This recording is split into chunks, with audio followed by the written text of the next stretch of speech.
नमस्कार, मैं हूं गौरव श्रीवास्तव और देश के मुख्य कोने में आप सभी का बहुत बहुत स्वागत है।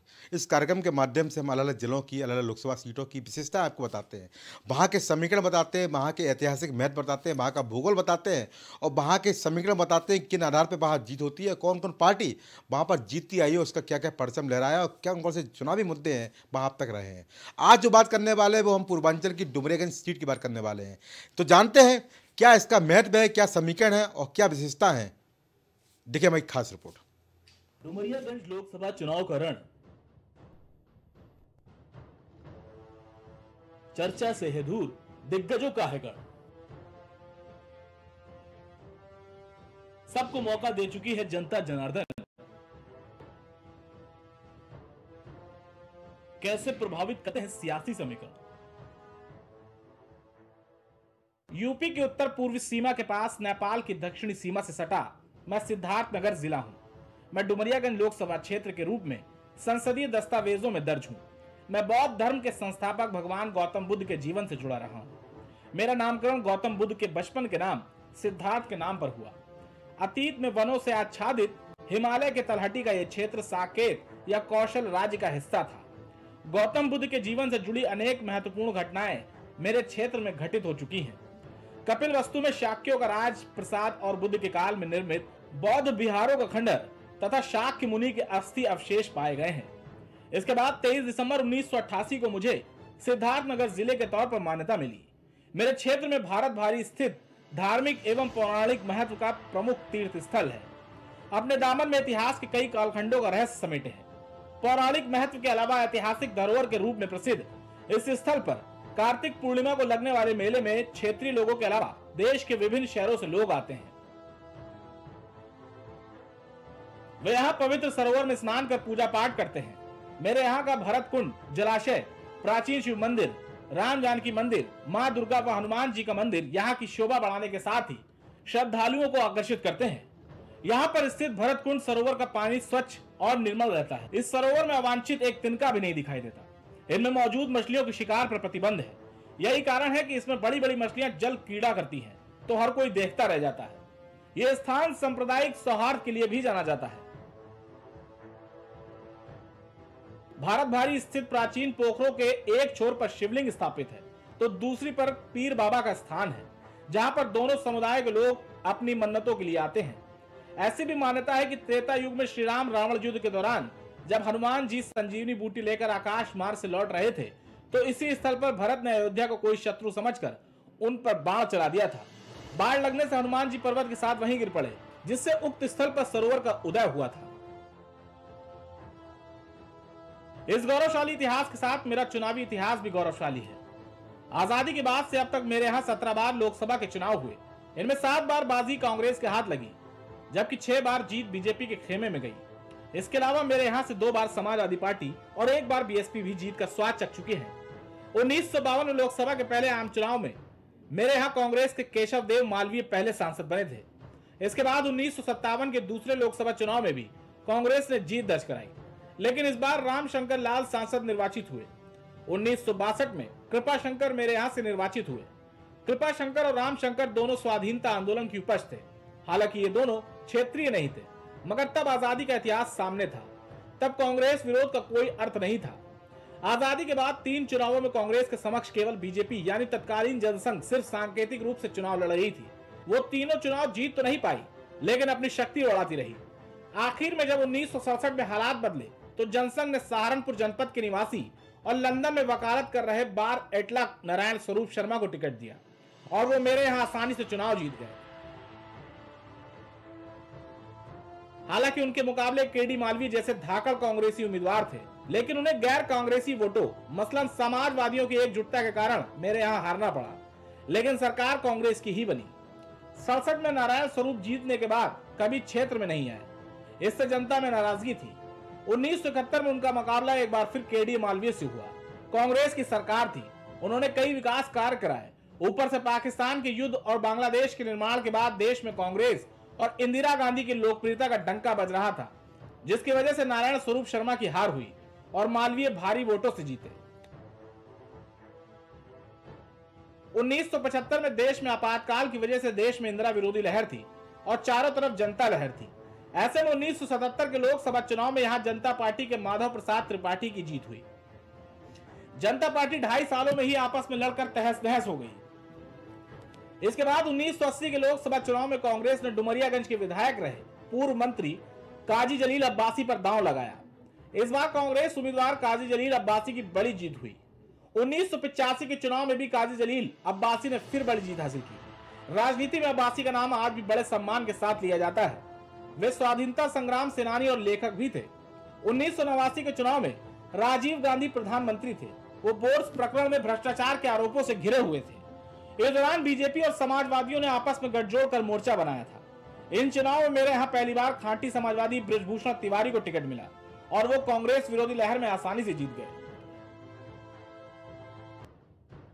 1989 राम मंदिर आंदोलन का शैशव काल था। चुनाव के बाद समाजवादी और बीजेपी में मतभेद हुआ। आडवाणी के रथ को लालू के रोकने पर विवाद हुआ और जनता दल सरकार गिर गई। इसके बाद 1991 में हुए आम चुनाव में राम लहर के चलते एक गैर राजनीतिक और पेशे से इंजीनियर रामपाल सिंह मेरे यहां से सांसद निर्वाचित हुए। इसके बाद 1996 में सपा ने मेरे यहां पहली बार खाता खोला और सपा के टिकट पर बृजभूषण तिवारी एक बार फिर लोकसभा पहुंचे। 1998 और 1999 के मध्यावधि चुनाव में बीजेपी ने यहां फिर वापसी की और रामपाल 2 बार लगातार जीत हासिल करने में कामयाब रहे। 2004 के चुनाव में पहली बार यहां बीएसपी ने खाता खोला और इस बार बीएसपी के टिकट पर मोहम्मद मुकीम मेरे यहां से चुनकर देश की सबसे बड़ी पंचायत में मेरा प्रतिनिधित्व करने पहुंचे। 2009 के चुनाव में कांग्रेस ने यहां एक बार फिर वापसी की। इस बार कांग्रेस उम्मीदवार जगदंबिका पाल ने मुकीम को पटखनी दी और संसद में मेरा प्रतिनिधित्व करने पहुंच गए। 2014 की मोदी लहर में जगदंबिका पाल बीजेपी के खेमे में चले गए। तब से वो मेरा प्रतिनिधित्व लोकसभा में कर चुके हैं। 2014 और 2019 में वो बीजेपी के टिकट से जीत की हैट्रिक लगा चुके हैं। डुमरियागंज सिद्धार्थनगर की तहसील है जो कि यूपी के पिछले इलाकों में आती है। मेरे यहाँ काला नमक चावल दुनिया भर में मशहूर है। आयरन और जिंक से भरपूर इन चावलों का जिक्र संयुक्त राष्ट्र की खाद्य और कृषि संबंधी संस्था ने अपनी किताब स्पेशलिटी राइस ऑफ वर्ल्ड में भी किया। भारत सरकार ने 2001 में मुझे सबसे ज्यादा घनी मुस्लिम आबादी वाला जिला घोषित किया। 2011 की जनगणना के अनुसार मेरी आबादी 25,59,297 है, जिनमें पुरुषों की संख्या 12,95,095 है और महिलाओं की संख्या 12,64,202 है। मेरी औसत साक्षरता दर 48.02% है। इसमें पुरुषों की 57.19% और महिलाओं की साक्षरता दर 38.62% है। सिद्धार्थनगर की 93.72% आबादी शहरों में जबकि 6.29% आबादी गांव में रहती है। यहां की आबादी में 15.97% हिस्सा अनुसूचित जाति और 0.47% अनुसूचित जनजाति का है। यहां मतदाताओं की कुल संख्या 18,65,465 है, जिसमें महिला मतदाता 8,57,449 और पुरुष मतदाताओं की संख्या 10,07,793 है, जबकि थर्ड जेंडर मतदाताओं की तादाद 174 है। मेरे लोकसभा क्षेत्र 5 विधानसभा सीटों से मिलकर बना है, जिसमें शौरातगढ़, इटवा, कपिलवस्तु, डुमरियागंज और बांसी शामिल है। कपिलवस्तु की विधानसभा सीट अनुसूचित जाति के लिए आरक्षित है। इनमें से 3 विधानसभा सीटों पर एनडीए का कब्जा है, जबकि 2 सीटों पर सपा के विधायक हैं। शौरतगढ़ सीट पर अपना दल के विनय वर्मा विधायक हैं।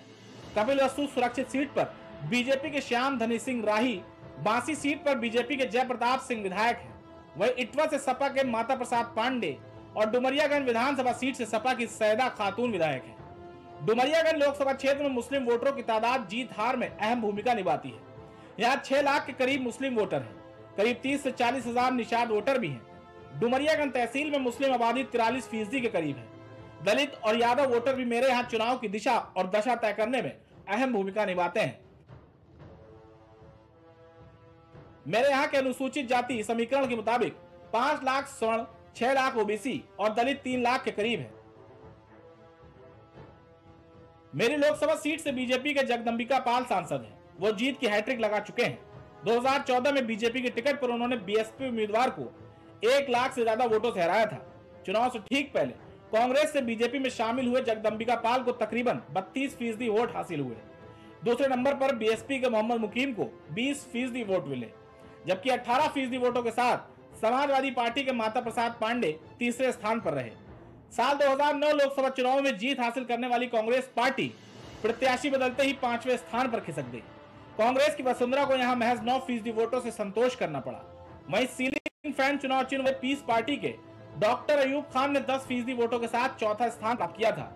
यूपी के कुछ घंटों तक सीएम रह चुके जगदंबिका पाल मेरे मतदाताओं का भरोसा 2019 में भी कायम रहा। इस बार उनका मुकाबला सपा बसपा गठबंधन के उम्मीदवार बसपा के आफ्ताब आलम से था। इस चुनाव में जगदंबिका पाल को करीब 50% वोट हासिल हुए। उन्हें इस चुनाव में कुल 4,92,253 वोट मिले।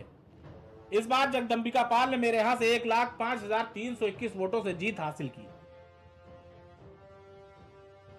डुमरियागंज लोकसभा क्षेत्र के मौजूदा सांसद जगदंबिका पाल ने इस क्षेत्र में जीत की हैट्रिक लगाकर रिकॉर्ड बना दिया है, लेकिन इस सीट पर अभी तक बीजेपी जीत की हैट्रिक नहीं लगा पाई है। इस बार बीजेपी के लिए हैट्रिक लगाने का मौका जरूर है। ऐसे में देखना दिलचस्प होगा कि क्या बीजेपी यहां जीत की हैट्रिक लगा पाती है और जगदंबिका पाल इस बार चौथी बार लगातार जीत हासिल कर पाते हैं या किसी और को यहां से मौका मिलेगा। Bureau report, prime TV. तो यहाँ हमने देखा डुमरियागंज की चुनावी सफरनामा, कौन जीता कौन हारा, बीजेपी हैट्रिक लगाएगी कि नहीं लगाएगी या कांग्रेस यहाँ बदलाव करेगी, वो आने वाला समय निश्चित करेगा। पर यहाँ पर जो सफरनामा हमने देखा है उससे स्पष्ट हो गया है कि यहाँ पर जनता ने समय समय पर हर पार्टी को जिताया है। इस बार क्या होगा वो समय बताएगा। फिलहाल डुमरियागंज का जो चुनाव है वो दिलचस्प होने वाला है। तो देश के मुखिया कौन में आज हमने जाना डुमरियागंज के चुनावी सफरनामे का हाल। आने वाले समय में हम फिर किसी नई लोकसभा सीट की करेंगे चर्चा, बताएंगे इतिहास और देखेंगे समीकरण। तब तक के लिए देखते रहिए प्राइम टीवी। नमस्कार। कुछ भाव पुष्प। आप देख रहे हैं प्राइम टीवी, सच साहस सरोकार।